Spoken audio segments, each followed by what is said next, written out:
7월의 마지막 날에도 함께하는 오늘의 묵상입니다. 네, 무더운 날씨에 지치지 마시고 오늘도 하나님의 말씀을 묵상함으로 새 힘을 얻는 우리 부산진교회 모든 성도분들 되시기를 바랍니다. 오늘 우리에게 주시는 하나님의 말씀은 이사야 51장 17절부터 52장 12절까지의 말씀입니다. 여호와의 손에서 그의 분노의 잔을 마신 예루살렘이여 깰지어다 깰지어다 일어설지어다. 내가 이미 비틀거름치게 하는 큰 잔을 마셔 다 비웠도다. 내가 낳은 모든 아들 중에 너를 인도할 자가 없고 내가 양육한 모든 아들 중에 그 손으로 너를 이끌 자가 없도다. 이 두 가지 일이 내게 닥쳤으니 누가 너를 위하여 슬퍼하랴.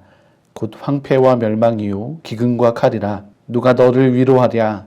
내 아들들이 곤비하여 그물에 걸린 영양같이 온 거리 모퉁이에 누웠으니 그들에게 여호와의 분노와 내 하나님의 견책이 가득하도다. 그러므로 너 공고하며 포도주가 아니라도 취한 자여 이 말을 들으라.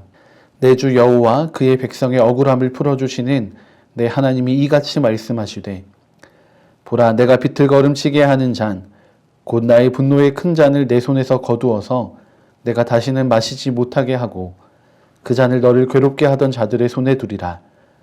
그들은 일찍이 내게 이르기를 엎드리라. 우리가 넘어가리라 하던 자들이라. 너를 넘어가려는 그들에게 내가 내 허리를 땅과 같게 길거리와 같게 하였느니라 하시니라. 시온이여 깰지어다 깰지어다 내 힘을 낼지어다. 거룩한 성 예루살렘이여 내 아름다운 옷을 입을지어다. 이제부터 할례받지 아니한 자와 부정한 자가 다시는 내게로 들어옴이 없을 것임이라. 너는 티끌을 털어버릴지어다. 예루살렘이여 일어나 앉을지어다. 사로잡힌 딸 시온이여 내 목의 줄을 스스로 풀지어다. 여호와께서 이와 같이 말씀하시되 너희가 값없이 팔렸으니 돈 없이 속량되리라. 주 여호와께서 이와 같이 말씀하시되 내 백성이 전에 애굽에 내려가서 거기에 거류하였고 아수르인은 공연히 그들을 압박하였도다. 그러므로 이제 여호와께서 말씀하시되 내 백성이 까닭없이 잡혀갔으니 내가 여기서 어떻게 하랴. 여호와께서 말씀하시되 그들을 관할하는 자들이 떠들며 내 이름을 항상 종일토록 더럽히도다. 그러므로 내 백성은 내 이름을 알리라. 그러므로 그날에는 그들이 이 말을 하는 자가 나인 줄을 알리라. 내가 여기 있느니라. 좋은 소식을 전하며 평화를 공포하며 복된 좋은 소식을 가져오며 구원을 공포하며 시온을 향하여 이르기를 내 하나님이 통치하신다 하는 자의 산을 넘는 발이 어찌 그리 아름다운가. 내 파수꾼들의 소리로다. 그들이 소리를 높여 일제히 노래하니 이는 여호와께서 시온으로 돌아오실 때에 그들의 눈이 마주보리로다. 너 예루살렘의 황폐한 곳들아 기쁜 소리를 내어 함께 노래할지어다. 이는 여호와께서 그의 백성을 위로하셨고 예루살렘을 구속하셨음이라. 여호와께서 열방의 목전에서 그의 거룩한 팔을 나타내셨으므로 땅끝까지도 모두 우리 하나님의 구원을 보았도다. 너희는 떠날지어다 떠날지어다. 거기서 나오고 부정한 것을 만지지 말지어다. 그 가운데에서 나올지어다.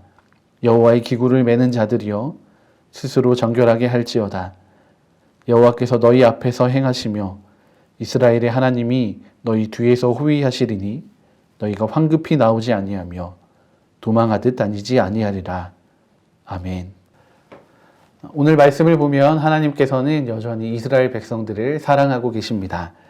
물론 오늘 말씀 가운데 나타나고 있는 이스라엘 백성들이 처해 있는 상황을 본다면 하나님의 사랑이 변한 것은 아닌가 의심해 보게 됩니다. 18절의 말씀입니다. 내가 낳은 모든 아들 중에 너를 인도할 자가 없고 내가 양육한 모든 아들 중에 그 손으로 너를 이끌 자도 없도다. 이스라엘 백성들을 인도할 지도자들이 사라져 버렸습니다. 우리도 역사 속에서 경험해 보아서 알듯이 한 나라의 지도자들이 얼마나 중요한가, 다른 말이 두말할 필요가 없습니다. 이스라엘의 역사 속에서도 하나님을 향한 그 왕들의 믿음에 따라서 나라의 흥망성쇠가 갈렸습니다. 하나님을 경외하는, 또 지금은 이들을 인도할 그 모든 사람들이 사라져 버리게 된 것입니다. 다니엘과 세 친구들처럼 이스라엘에서 유망한 리더십을 가진 모든 이들이 포로로 사로잡혀가 버립니다. 당연히 그 백성들은 이제 지도자가 없어서 하나님을 경외하는 법을 잊어버리고 말게 될 것입니다. 19절의 말씀은 또 다른 현실을 이야기해 줍니다. 이 두 가지의 일이 내게 닥쳤으니 누가 너를 위하여 슬퍼하랴. 곧 황폐와 멸망이요 기근과 칼이라. 누가 너를 위로하랴. 아멘. 이스라엘 땅에 기근이 들었다라고 이야기하고 있습니다. 젖과 꿀이 흐르던 그 땅이 이제는 기근으로 황폐해지게 된 것입니다. 그리고 외부 세력들에 의해서 나라도 망하게 되었습니다. 하나님의 택함을 받은 이스라엘이었지만 그들을 괴롭히고 약탈하는 다른 민족들의 발 아래 짓밟히게 된 것입니다. 23절의 말씀에 따르면 이스라엘은 스스로 다른 나라에게 자신의 허리를 굽히고 있습니다. 그것도 허리가 길바닥이 될 정도로 납작 엎드리고 있다고 이야기하고 있습니다. 이 두 절의 말씀만 보면 이스라엘 민족에게는 더 이상 희망이 없는 것처럼 보입니다. 하나님의 사랑은 이미 끊어질 대로 끊어져 버린 것 같습니다. 그러나 하나님께서는 이스라엘을 향해서 말씀하고 계십니다. 17절의 말씀입니다. 여호와의 손에서 그의 분노의 잔을 마신 예루살렘이여 깰지어다 깰지어다 일어설지어다 내가 이미 비틀거름치게 하는 큰 잔을 마셔 다 비웠도다. 아멘. 하나님의 분노의 잔이 다 비워졌다라고 말씀하십니다. 황폐도 멸망도 곧 사라져 버리게 될 것입니다. 이제 더 이상 이스라엘 민족을 아프게 하고 또 괴롭게 하는 일이 일어나지 않을 것이라고 하나님께서 말씀하고 계십니다. 이제 이 고통은 끝을 보게 될 것입니다. 하나님은 이 고통의 종말을 외치시면서 예루살렘의 회복을 준비하고 계십니다. 하나님은 이렇게 이스라엘을 향한 구원을 이루어 가실 것을 선포하고 계십니다. 52장 7절부터 10절까지의 말씀입니다. 좋은 소식을 전하며 평화를 공포하며 복된 좋은 소식을 가져오며 구원을 공포하며 시온을 향하여 이르기를 내 하나님이 통치하신다 하는 자의 산을 넘는 발이 어찌 그리 아름다운가. 내 파수꾼들의 소리로다. 그들이 소리를 높여 일제히 노래하니 이는 여호와께서 시온으로 돌아오실 때에 그들의 눈이 마주보리로다. 너 예루살렘의 황폐한 곳들아 기쁜 소리를 내어 함께 노래할지어다. 이는 여호와께서 그의 백성을 위로하셨고 예루살렘을 구속하셨음이라. 여호와께서 열방의 목전에서 그의 거룩한 팔을 나타내셨으므로 땅끝까지도 모두 우리 하나님의 구원을 보았도다. 아멘. 이제 이스라엘을 향한 하나님의 구원은 확정된 것이나 마찬가지입니다. 하나님은 시온으로 돌아오셔서 하나님의 성 예루살렘을 구속하실 것입니다. 그들의 모든 죄를 잊으시고 또 새로운 성전 가운데 좌정하실 것입니다. 그리고 그들의 백성을 위로하시며 그들을 구원하실 것입니다. 그리고 땅끝까지 온 민족과 방언들이 이 하나님의 구원을 보게 될 것입니다. 이스라엘 백성들은 지금 바벨론의 포로로서의 삶을 살아가고 있지만 하나님의 약속 또 하나님의 구원의 이야기를 듣고 있습니다. 이스라엘의 현실은 소위 말하는 시궁창이지만 그들 안에는 여전히 그들을 사랑하시고 신실하게 약속을 이루어 가시는 하나님이 함께하고 계십니다. 이제 그들은 구원을 얻게 될 것입니다. 하나님께서는 이렇게 구원을 받게 될 이스라엘 백성들을 향하여서 두 가지를 요청하고 계십니다. 먼저 하나님께서는 이스라엘 백성들이 깨어나기를 기대하고 계십니다. 52장 1절의 말씀입니다. 시온이여 깰지어다 깰지어다 내 힘을 낼지어다 거룩한 성 예루살렘이여 내 아름다운 옷을 입을지어다 이제부터 할례 받지 아니한 자와 부정한 자가 다시는 내게로 들어옴이 없을 것임이라. 아멘. 이스라엘 백성들은 그들이 처해 있는 상황으로 인해서 초점을 잃은 눈동자로 또 넋을 잃고 살아가고 그런 모습을 가지고 있습니다. 하나님께서는 이런 이스라엘의 백성들의 모습을 바라보시면서 슬퍼하고 계십니다.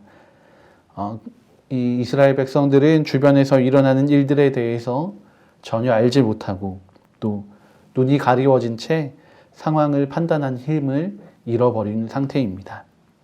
하나님께서는 이런 이스라엘 백성들이 이제는 깨어나서 일어나 앉기를 소망하고 계십니다. 그리고 그들이 일어나 앉아서 자신들의 주변에서 일어나는 일들을 확인할 수 있게 되기를 원하고 계십니다. 이스라엘 백성들이 그들 가운데 있었던 황폐와 멸망이 사라지게 된 일과 또 그들에게 이루어 가시는 하나님의 구속과 구원의 일들을 확인하고 그 안에서 하나님을 발견하게 되기를 소망하시는 것입니다. 그래서 그렇기 때문에 이스라엘 백성들이 깨어나야 합니다. 그들은 다시금 하나님을 향해서 초점을 맞추고 또 하나님을 바라보며 하나님과 교제해야 합니다. 이것이 하나님이 구원을 이루시려는 목적입니다. 오늘 우리에게도 하나님은 우리가 우리의 삶의 현장에서 깨어 있기를 원하고 계십니다. 하나님은 우리의 삶의 자리에서 우리와 만나기를 원하시고 또 우리의 삶에 함께 동행하시기를 원하십니다. 지치고 힘든 일상의 무게 속에서도 우리에게 구원을 베푸시는 하나님을 발견해서 하나님과의 아름다운 만남이 있는 오늘이 되시기 바랍니다. 더불어 하나님께서는 이스라엘 백성들이 그들의 자리를 떠나기를 원하고 계십니다. 52장 11절의 말씀입니다. 너희는 떠날지어다 떠날지어다 거기서 나오고 부정한 것을 만지지 말지어다. 그 가운데에서 나올지어다. 여호와의 기구를 매는 자들이여 스스로 정결하게 할지어다. 아멘.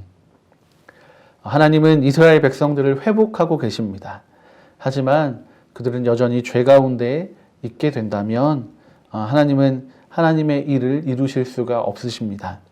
하나님께서 모든 죄를 용서하시기로 결정하셨다고 할지라도 이스라엘 백성들이 그들의 죄를 떠나지 않고 부정함 가운데 여전히 머물러 있게 된다면 하나님의 일이 이루어질 수 없습니다. 그래서 하나님께서는 이스라엘 백성들이 스스로 죄에서 떠나서 정결하게 되기를 원하시는 것입니다. 그리고 더 나아가서 하나님의 백성들이 하나님의 거룩하심을 닮아가기까지 이르기를 원하십니다. 오늘 우리의 삶에 수많은 죄의 유혹들이 몰려오겠지만 우리가 부정함 가운데 거하지 않고 정결함과 거룩함으로 나아가는 하루가 되기를 소망합니다. 이것이 쉽지 않고 또 때로는 고통스러운 일이 될 수도 있겠지만 우리를 향한 하나님의 구원의 그 약속들이 이루어져 가는 정말 복된 도전이 될 것입니다. 하나님은 이스라엘 백성들이 살아가는 삶 가운데 함께 계십니다. 고통스러운 이스라엘의 삶을 멈추게 하시고 또 이제 구원과 구속의 약속을 선포하고 계십니다. 하나님의 은혜와 사랑은 오늘을 살아가는 우리에게도 동일하게 주어집니다. 그러나 우리의 삶에 종종 찾아오는 그 고통과 아픔들 때문에 우리는 우리와 함께 하시는 하나님을 잊은 채 혼자 허덕이며 살아갑니다. 그럼에도 불구하고 하나님은 여전히 오늘도 우리와 함께 하시며 우리를 위한 회복의 날들을 계획하고 계십니다. 오늘 하루 우리 부산진교회 성도님들의 삶에 이 하나님을 발견하게 되는 깨어남과 또 하나님과 연합하게 되는 정결함, 거룩함의 도전들이 있기를 소망합니다. 그렇게 하나님의 기쁨으로 살아가는 오늘 하루가 되시기를 바랍니다. 함께 기도하시겠습니다. 우리의 삶 구석구석에 함께 하시는 하나님, 이스라엘 백성들을 기억하시고 구원하신 것처럼 모든 아픔과 슬픔 가운데 있는 주님의 백성들을 기억하시고 위로하여 주십시오. 오늘 우리의 삶에서 이 구원의 하나님을 만나기 원합니다. 그리고 하나님의 뜻을 따라 살아가기를 원합니다. 비록 우리의 삶이 치열하고 복잡하더라도 또 수많은 유혹들이 있다 하더라도 온전히 하나님의 함께 하심을 믿으며 하나님의 기쁨이 되는 하루를 살아가게 하옵소서. 감사드리며 예수님의 이름으로 기도드립니다. 아멘.